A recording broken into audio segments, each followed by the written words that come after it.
Hi, everybody. I'm Jennifer Marshall, Executive Director of This Is My Brave, and welcome back for another episode of Meet Our 2020 Stories from Home Storytellers. Today, we're here with Michael Rockafellow, and we are talking about his experience of being a member of the cast from our St. Louis team. So, Michael, tell us about how you first heard about This Is My Brave and why you wanted to get involved. I heard from a client of mine that Katie was putting this on, and that I would definitely be, because I've been pretty open about my sobriety journey and my mental health journey. So my clients and I have this connection, I guess, and she made the connection for me, and I auditioned, and it was amazing. Tell us a little bit about what you do for a living and your day-to-day.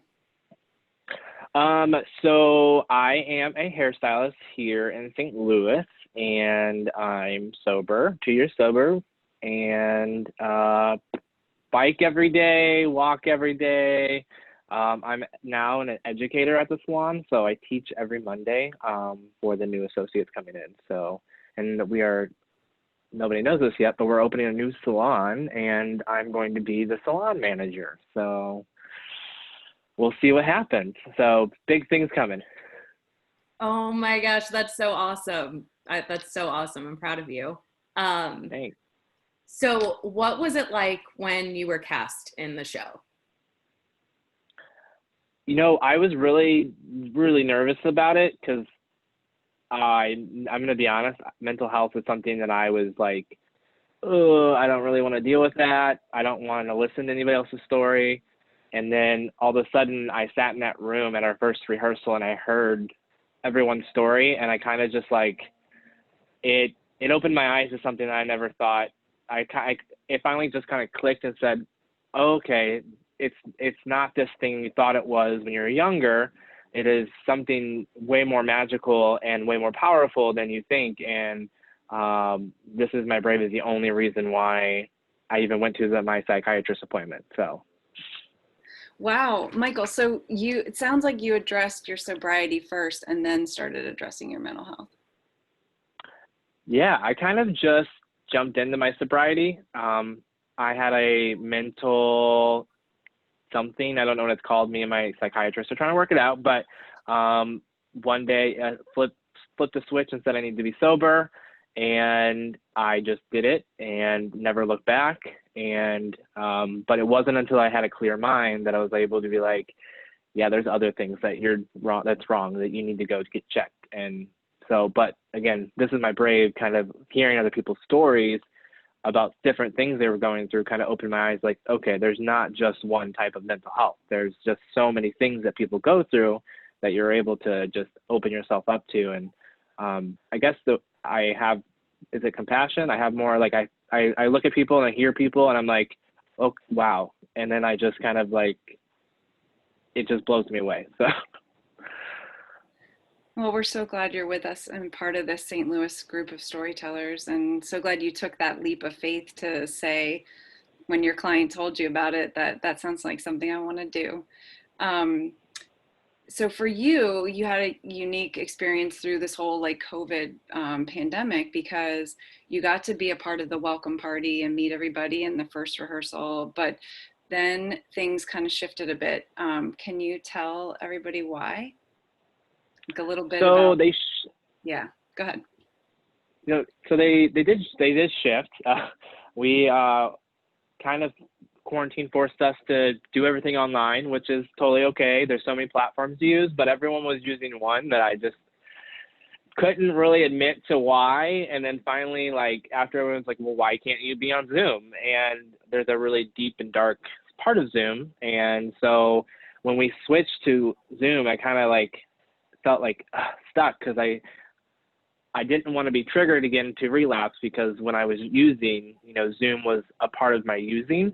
And so I had to block it when I got sober so that I didn't have any enabling factors in it. And so Zoom, even though everyone was using it, it was an awesome thing for them. It wasn't such an awesome thing for me, because, I used to use, and we used to use through Zoom, and it was this whole deep, dark thing about Zoom that people don't really understand. So which is fine. But now I'm Well, here, my first interview on Zoom. Here we go. we're so proud of you for taking that step and being brave with us, and you're still being true to your sobriety. You're still, following through with all those measures that enforce your sobriety, but taking this leap with us too today. We're so grateful to you to do this with us. Well, I mean, I took the leap a few months ago and it worked out for the best for me. So I figured I need to take another leap and trust it. And so here we are. I love it. And honestly, like, as much as I missed you in our virtual rehearsals throughout the last few months, I love that you stayed true to yourself and to your sobriety and gave yourself the time to work through it. So, I mean, kudos to you on that. And your story has evolved a lot from when you first auditioned. You really, when you first auditioned, I knew there was more to your story that you could share if you were comfortable, and you've really developed that more. Do you want to talk a little bit about how you opened up through the process?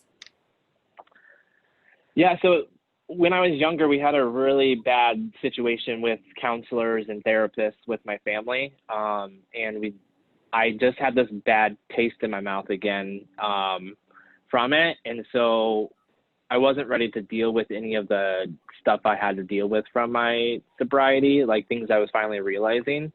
And, having that mental breakdown of thinking that I killed somebody and having to power through it and keep pushing, or just keep swimming, like I like to say. But it really opened my eyes that there is an issue, and there needs to be someone or something I need to do about it. And that my worst fear is killing somebody or hurting someone. And This Is My Brave allowed me to just acknowledge that I didn't do it and that it was okay. So, sorry.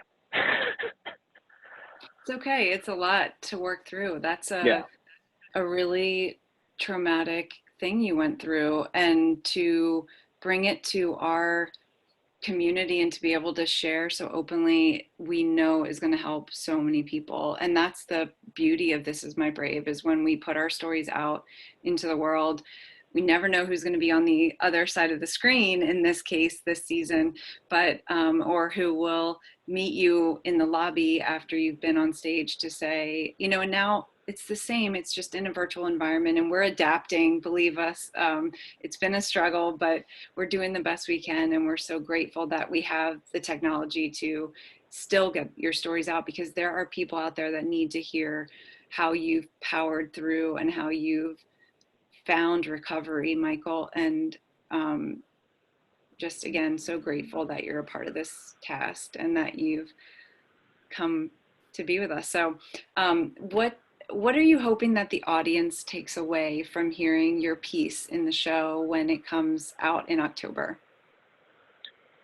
Once they hear it, I just want them to know that you can go through something really traumatic and come out on top, and you can go and ask for help, and it's okay. I'm a really stubborn person, so help is not something I want to ask for.